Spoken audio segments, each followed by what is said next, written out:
O nosso quinto domingo do tempo pascal traz para a gente, como todo o tempo de Páscoa, uma reflexão centrada na nossa relação com Jesus, né? Aliás, toda a liturgia de todo o ano litúrgico coloca de alguma forma a nossa relação com Jesus como pano de fundo da reflexão, né? A nossa adesão ou não a Cristo. E o tempo pascal, ou no tempo pascal, essa reflexão sobre a nossa adesão a Cristo, ela é colocada ainda mais em evidência. E por isso os textos são muito, vamos dizer assim, né, assertivos. Eu acho que essa é a palavra certa, vale aqui a redundância, né, em relação a isso.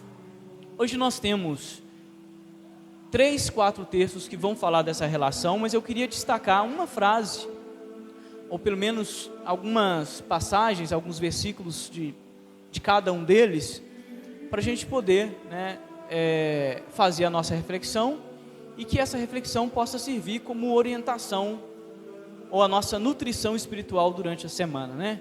A gente fala que a gente não come uma vez só por semana, mas infelizmente por causa do nosso tempo, do nosso trabalho, da disponibilidade das missas, muitos de vocês participam de uma missa por semana, que é esta, né? A gente não come uma vez por semana, mas missa normalmente a gente vem uma vez por semana, porque nós não temos tempo, não tem disponibilidade. Mas isso não significa que você deve rezar só no domingo quando vem a missa. Então aqui o padre dá algumas linhas para que vocês possam refletir e levar isso para a oração diária, não é isso? Para a gente fazer a nutrição espiritual, não ficar só na nutrição, né? Os outros tipos de nutrição que são também importantes, né? Mas a nutrição espiritual é importante para a gente. Na primeira leitura, nós vamos escutar hoje um relato, acho que das primeiras missões, ou da primeira missão, né, que Paulo faz com Barnabé. Depois que ele faz essa missão, ele volta para a comunidade de origem, ele reúne a comunidade, e lá ele conta as maravilhas que o Senhor realizou através dele e de Barnabé. Então ele reúne a comunidade para contar, né, que através deles, dos dois, o Senhor fez maravilhas. E a gente pergunta, né, qual foi a grande obra realizada em Paulo e em Barnabé, que a leitura de Atos dos Apóstolos hoje nos revela e nos conta? Aí o finalzinho do versículo, o último versículo, aliás, da leitura vai dizer para a gente: em Paulo e em Barnabé, o Senhor abriu as portas da fé aos pagãos. Ou seja, Paulo e Barnabé se tornaram portas de entrada para o Evangelho, vamos dizer assim, né? Aliás, porta de entradas, né, para os pagãos no Evangelho de Jesus. E é interessante esta imagem da porta, porque quando nós ouvimos, né, ou refletimos sobre essa grande obra que o Senhor fez em Paulo e Barnabé, fazê-los portas, né, a gente recorda da palavra portador, né? Não sei, eu não sou filólogo de formação, minha formação é outra, mas eu tenho a impressão que tem uma proximidade semântica muito interessante, né?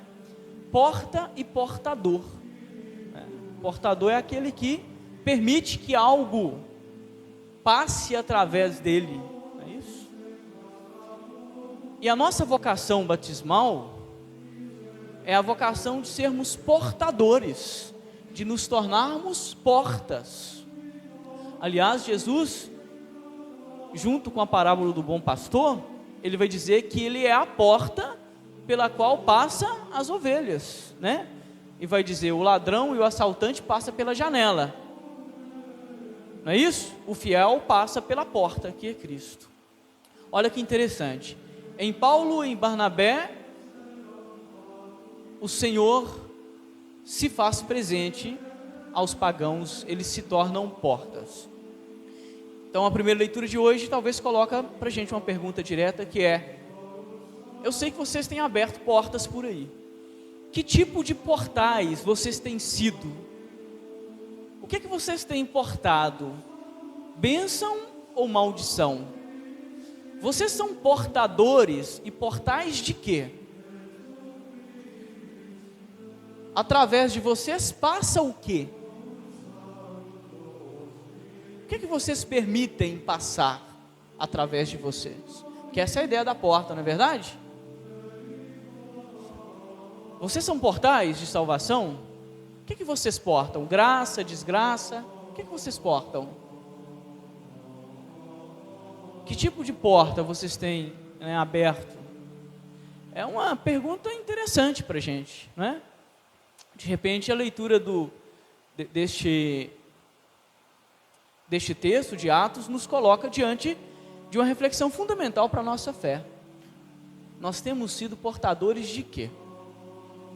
Assim como Paulo e Barnabé se tornaram portais, nós também somos convidados a nos tornar porta. Nós vamos retomar essa reflexão em Corpus Christi, mas eu sempre gosto de fazer essa referência, e eu digo não é só por ilustração teológica não, é porque é importante, né? A gente fala, a gente brinca, a gente aprende física, matemática, química, história, tem que aprender algo de teologia também. Vocês sabem que em latim existe 3 palavras que de alguma forma nós podemos pronunciar com o mesmo registro fonético. Hóstia com H, é o que nós vamos consagrar agora. Hóstia com H significa o quê? A catequese, pelo amor de Deus. Hóstia com H significa sacrifício, não é isso? Mas acontece que em latim, se vocês tirarem, não precisa saber latim, é saber catequese, porque a hóstia, né, é o pão diário nosso, não é isso? Então hóstia com H significa sacrifício. Mas se eu corto o H da hóstia e escrevo hóstia com O, adivinha o que significa em latim? Portal, porta. Hóstia significa também porta. Mas pode significar também objeto de ostentação. Daí vem, por exemplo, ostensório, que pode ser tanto aquele que porta a hóstia, quanto o portal, quanto aquele que ostenta o corpo de Cristo. Olha para vocês verem que interessante, né? A gente tira um pouquinho a imagem da ostentação que vem daí, para talvez agarrar um pouquinho mais as duas imagens, né? O sacrifício de Cristo como porta, como portal de salvação, né? Quando a gente olha para a hóstia, a gente precisa enxergar, né, a porta. Por isso que é interessante que em uma oração profunda, a igreja pede que ao celebrarmos o sacrifício do Senhor, nós nos tornemos com Ele hóstias vivas. Hóstias vivas, que também pode ser, né, portais vivos ou sacrifícios vivos. É um convite bonito para a gente, né? Enfim, que tipo de porta vocês têm aberto? Que tipo de portal você tem sido? Não sei. Responda aí para a sua consciência, né? Segunda leitura, rapidinho aqui, é a leitura do livro de Apocalipse. A leitura do livro de Apocalipse, o livro de Apocalipse, ele tem duas características básicas. Ele é o livro da revelação e da promessa ao mesmo tempo. E aparece hoje 3 revelações e 3 promessas conectadas à ideia do portal e da porta. A primeira delas é: vi um novo céu e uma nova terra, né? Quando Jesus fala assim: eu sou a porta, se vocês entrarem por mim, vocês vão encontrar verdes pastagens, né? E daí vem, não é, a releitura do Salmo 23, o Senhor é o meu pastor, não é isso? Que me faz caminhar por prados verdejantes e por aí vai. Olha para vocês verem. Eu vi um novo céu e uma nova terra. É a visão do místico, daquele que passou pela porta, ou daquele que se fez porta, né? Daquele que não se contentou a chegar só aos umbrais, mas que adentrou, e quando adentrou e fez a experiência com Cristo, vislumbrou novo céu e nova terra. A fé cristã é esta, né? Ver novos céus e nova terra, tanto ao nos tornarmos portais, que permite o outro vislumbrar através de nós novo céu e nova terra, quanto a atitude de passar pela porta que é Cristo. lembrar da imagem quando vocês estão de férias, não é isso? Vai chegar, viu? Que vocês saem da casa de vocês e vão para um hotel ou para a praia, de repente, primeiro dia de férias, você abre a porta e a janela do seu hotel e vê a paisagem, não é isso? Não é verdade? Tudo se renova ou não?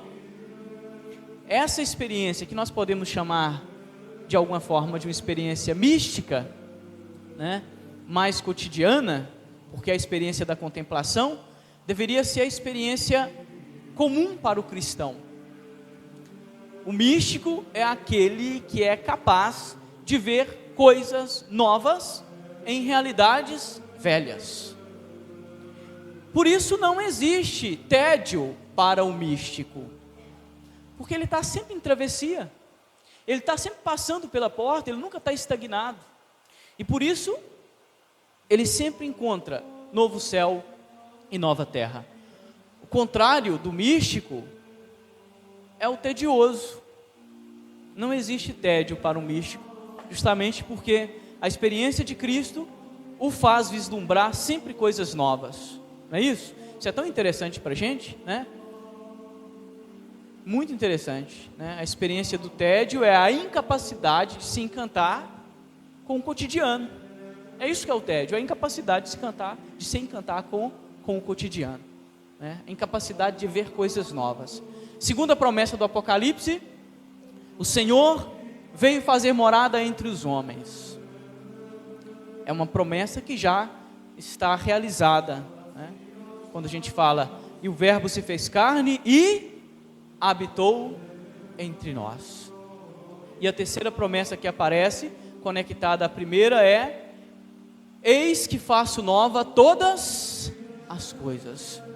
Conectada à mensagem da porta também, né? A capacidade de renovação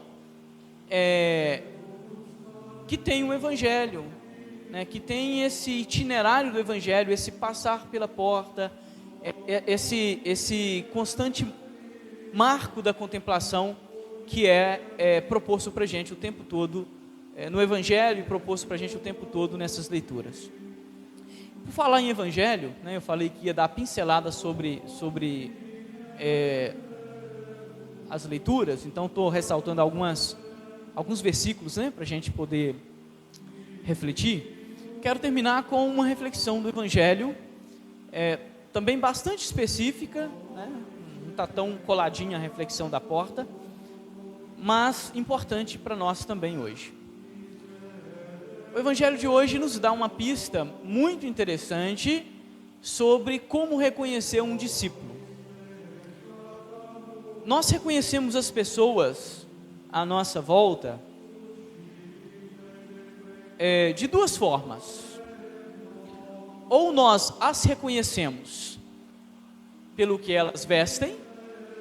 Então, o militar é reconhecido pela sua farda, o médico pelo seu jaleco, o magistrado pela sua toga, é isso? O padre pela batina. Ou nós as reconhecemos pela sua fala, pelo seu discurso. Dependendo de como a pessoa fala, nós a situamos em algum lugar, culto, inculta, ignorante, educado, né? Por aí vai. Acontece que o reconhecimento de um cristão não se dá nem pela veste e nem pela fala.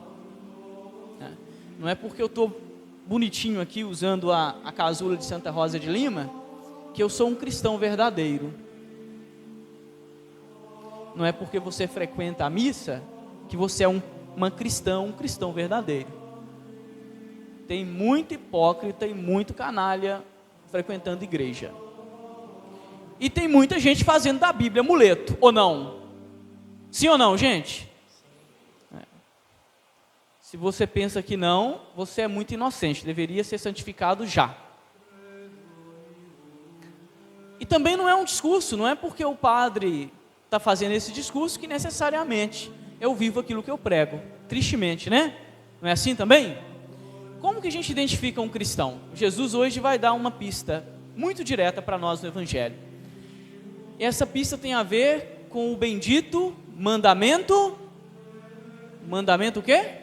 mandamento novo: amai-vos uns aos outros como eu vos amei. E ele vai dizer: nisto vocês serão reconhecidos como os meus discípulos. Como meus discípulos. Neste tempo pascal é tempo da gente pensar um pouquinho nisso também, né? Pedir ao Senhor que nos ajude a sermos portas, né? Portais da salvação, que nos ajude a vivermos, né, na nossa vida, a nossa experiência profunda do amor, e que nós possamos ser reconhecidos, né, verdadeiramente pela nossa atitude amorosa, a nossa atitude caridosa, e que nos ajude também, através do seu discernimento divino, né, a discernir entre o bem e o mal, né, entre aquilo que é o verdadeiro e o falso na nossa fé, porque nós temos sempre muitas possibilidades de enganação dentro da nossa igreja, dentro do nosso círculo de fé, né? Tantas pessoas que olham a exterioridade e aquilo que é o mais fundamental, né, que é a vivência do amor fraterno, vai ficando para trás. O tempo de Páscoa, né, que já está acabando, daqui a pouquinho já vai acabar o tempo da Páscoa, é o tempo da gente refletir sobre isso, né? Fica aí para vocês então essas duas mensagens, né? A mensagem de Atos, né, sobre essa possibilidade de sermos ou não portas, aliada à novidade que isso nos traz, a atitude mística, né, de fazer a passagem por essa porta e contemplar a novidade da vida a cada dia, e essa mensagem do Evangelho sobre aquilo que nos identifica verdadeiramente como discípulos, né, a atitude do amor. Louvado seja o nosso Senhor Jesus Cristo.